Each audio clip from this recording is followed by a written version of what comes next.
Hello my fellow YouTubers, I'm Jason, and today I'm going to be talking about a film that I've only heard a few people talk about. I'm not sure why, because this was a film that really took me by surprise. And actually this film came with a high recommendation from Headbanger over at Horror's Ball, and he was actually generous enough to send me a copy of this. The film I'm talking about is from 2006, and it came from Norway, and it's a slasher called Cold Prey. Now, for those of you that don't know what this film is about, it starts off, it's showing this kid like running through the snow. He's running from something, it's not showing what he's running from, and something happens, not exactly sure what it is, but it looks like he gets buried under snow or some shit like that. And then we jump to present day, where these 5 friends are going on a ski trip. You got Eric, Janique, McCall, Ingen, and Morten. Sorry if I pronounce those names wrong. These are Norwegian names, so I'm just doing the best I can, the Americanized way, I guess you could say.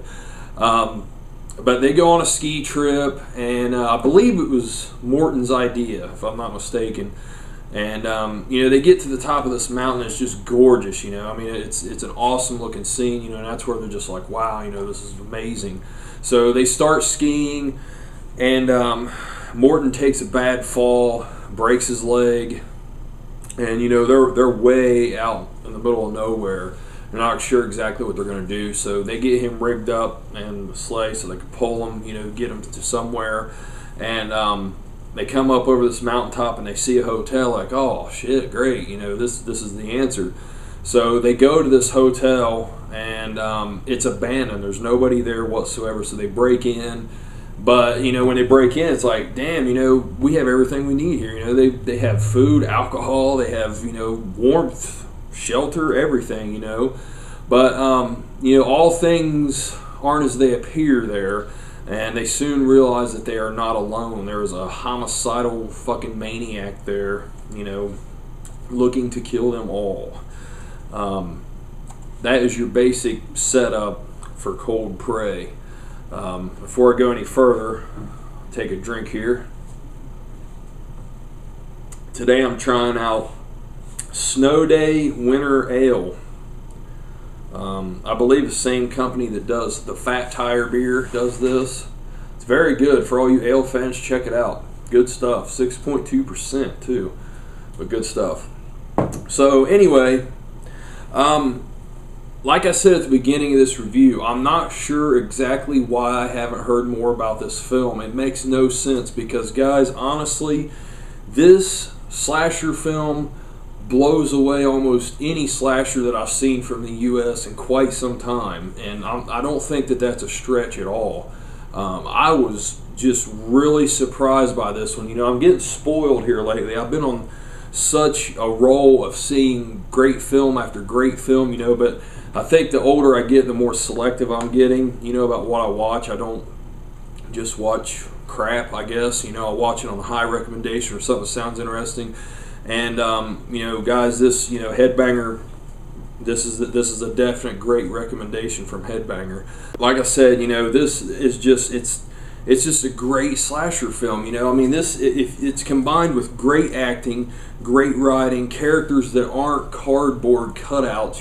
They're not just fodder for the killer. They're not just a wooden actor that's just thrown in there to be bloodshed. All of the 5 main characters in this film, the 5 friends, they're fleshed out very well. They're multifaceted characters. They're not just one-dimensional cliche type people. Of course, you have Morten, who's the jokester of the group, but he's more than just that. He's not, Eric and Janique and McCall and Ingen, they're those 2 couples, and Morten's like the 5th wheel, which would easily seem like a cliche type thing, but he does seem like he has a purpose there with this group. And he's actually very clever. There's some genuinely funny scenes with him, that had me laughing. It's good stuff. It's good writing for his character. And one thing that I really liked about the female characters in this, now, you see in a lot of slasher films that the female characters, they're you know, they go around, they're screaming, they don't know what to do, they're hiding behind their men, and all of a sudden at the end of the film they become, you know, these big heroes that come to save the day. You know, it's just, I hate it when they do that shit, and this film is not like that. These women are smart from the get-go. They're not screaming. They're not hiding behind their men. They're genuinely trying to help the situation, figure out the situation. They're not just going around, oh my God, oh my God. You know, these women, they're strong. They're good written characters. You know, and that's the difference between this film, because, you know, I'll admit, the setup to this, the overall story, you know, the synopsis that I told, I'm sure some of you are thinking, shit, I've heard that before. And yes, it is derivative. The story has been done a million times, but the great acting and the writing is what makes the difference here. And also, the Norwegian setting, I mean, it is just gorgeous. It's the cinematography is just really great. Like, this is the perfect time of year to watch a film like this. Like, it's a great winter film. You know, it's cold outside. Well, at least around here sometimes. Some days it's 60, some days it's 20 like today. But typically it's cold outside this time of year. You know, it's the type of film you like to put in. Like, the setting in this, it's kind of like reminiscent of like a Shining and stuff. Like, there's parts where they show the hotel and it's snowing and blizzard-like and shit. It really brought to mind The Shining.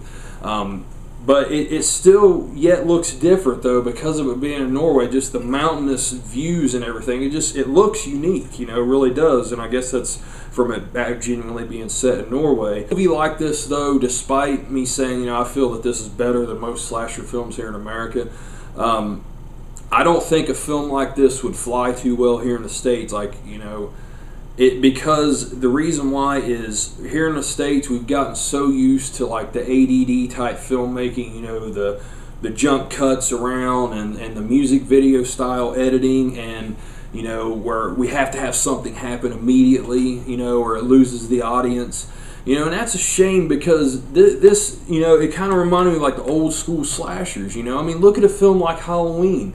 That is a slow burn film, you know. It takes a while. You get to know the characters, and it's a long time before stuff really happens. Now, in this one, I believe it's like 40 minutes into the film before the first bloodshed. You know, you really get to know the characters, and like I said, they're more than just one-dimensional. You know, they're not just one little cliche type deal and that's it. You know, you see different sides of these characters and you get to know them well, and you really do care about them when this crazy shit starts happening to them. You know, sometimes if you say, you know, slow burn, or, you know, a slower paced film that builds, you know, that automatically scares people away. But I challenge you to watch this film, to give it a shot, because there was never a time in this where I felt bored with it. You know, the characters were enthralling. You know, what they talk about and what they're doing and what they're going through, it really captured my attention. It kept me interesting throughout. You know, and it wasn't until afterwards that I thought, you know, that really was a slow burn type film. You know, and another thing, you know, I love gore just as much as anybody does, and I love a slasher film that's, you know, has a crazy amount of gore and, you know, shit like that. But this one, it really doesn't have much gore at all, guys. There's a lot of stuff that's implied in this. There's a lot of times where, without spoiling anything, where something will happen and the film and the camera will cut away and it leaves it to your imagination. I love that about this. I love the restraint and the subtlety to the filmmaking in this, because it's too often happens nowadays where they have to show you everything, and it has to be, you know, the crazy violence and all that shit that like started, you know, the Saw movies and stuff like this. This is the complete opposite of that, and I praise this film for that. And the filmmaker, he's got a crazy name too. Now, like I said, I'm probably pronouncing it wrong, but it's Roar, R-O-A-R, Roar Yathang, Roy Yathang. But awesome filmmaker. You know, I first thing I've seen from him, but I want to look this guy up. I want to see other things that he's done since then. If he has, I don't know. But man, this is just an impressive film all the way around.